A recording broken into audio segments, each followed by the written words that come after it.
নমস্কাৰ দশম শ্ৰেণীৰ 5 অনুশীলনীৰ 12 নম্বৰ আৰু 13 নম্বৰ প্ৰশ্ন দুটা আজি লৈছো 12 নম্বৰ প্ৰশ্নটোত আছে দুটা সমান্তৰ প্ৰগতিৰ সাধাৰণ অন্তৰ একে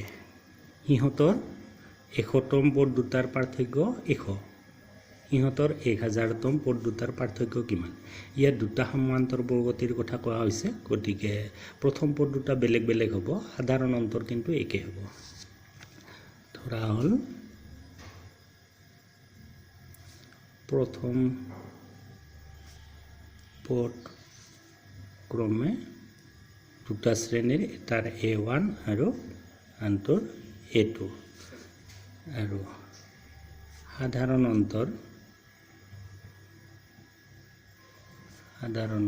আমি D বুলিয়ে ধৰিম এটো সাধাৰণ অন্তৰ D তেতিয়া হলে প্ৰথম প্ৰগতিটোৰ কি হ'ব 100তম পদ A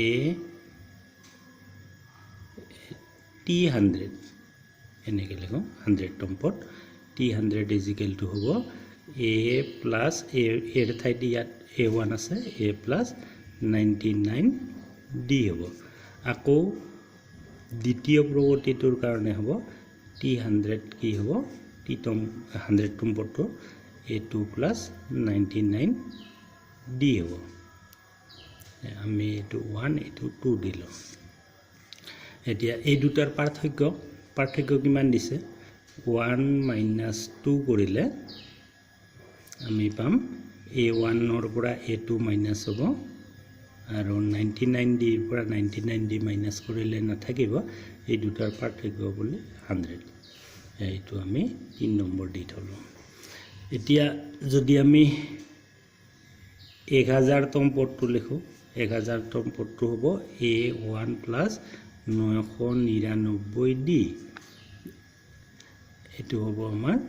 4 নম্বৰ আৰু আনটো প্ৰগতিৰ কাৰণে 1000তম পদটো হ'ব A2 plus 999 D 99 D হ'ব এটো হল 5 নম্বৰ এতিয়া এই দুটাৰ যদি আমি পাৰ্থক্য উলাও 4 - 5 কৰিলে 4 ৰ পৰা 5 মাইনাস কৰিলে A1 ৰ পৰা A2 মাইনাস হ'ব আৰু এই দুটাটো একে থাকে এই দুটা নাথাকে এতিয়া A1 minus A2 মানে কিমান পাম আমি আগতে পাইছো আমি 3 নম্বৰৰ পৰা 100 এই 3 নম্বৰৰ পৰা 3 নম্বৰৰ পৰা এতিয়া আমি ক'ব পাৰিম যে 100 কি 1000তম পদৰ অৰ্থাৎ 1000তম পদ দুটাৰ পাৰ্থক্য কিমান হল 100 হল आंसर 100 13 নম্বৰ প্ৰশ্নটোত আছে কিমানটা 3 অংকযুক্ত সংখ্যা 7 ৰে বিভাজ্য হয় 3 অংকযুক্ত সংখ্যা হ'ব লাগিলে 1তকৈ ডাঙৰ হ'ব লাগিব আৰু 1000তকৈ সৰু হ'ব লাগিব এতিয়া 1ৰ পাছত 101 102 103 কৰি যদি যাওঁ আমি এই 7 ৰে ভাগ যোৱা সংখ্যাটো বা 7 ৰে বিভাজ্য হোৱা সংখ্যাটো পাম আমি প্ৰথম সংখ্যাটো হ'ব 105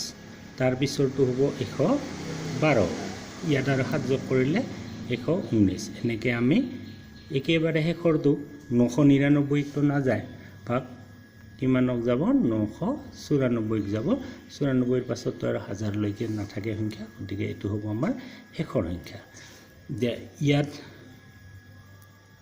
প্ৰথম পদটো কি হল আমাৰ A হল 105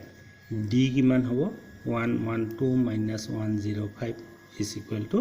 7 হ'ব আৰু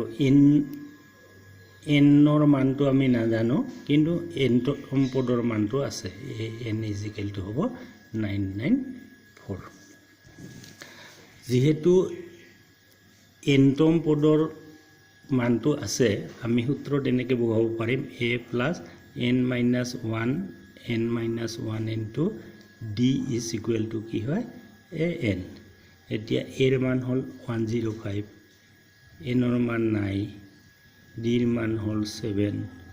a n ৰ মান হল 994 105 টোক আমি ফালে লৈ যাম 7 ৰে n ক পূৰণ কৰিলে 7n minus 7 into 1 minus 7 হল 994 105 ইফালে আহিলে মাইনাছ হ'ব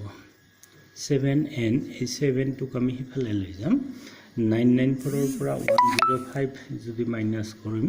আমি মাইনাছ কৰিলে পাম 889 আৰু এই 7 টো ইফালে আহিলে হ'ব প্লাছ n =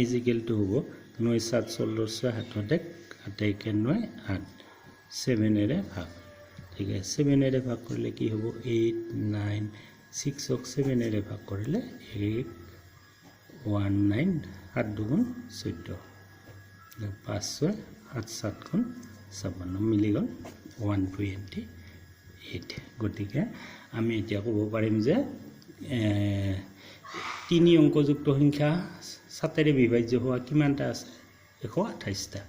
এটাকে 3 অংকযুক্ত 7 এৰে বিভাজ্য সংখ্যা 128টা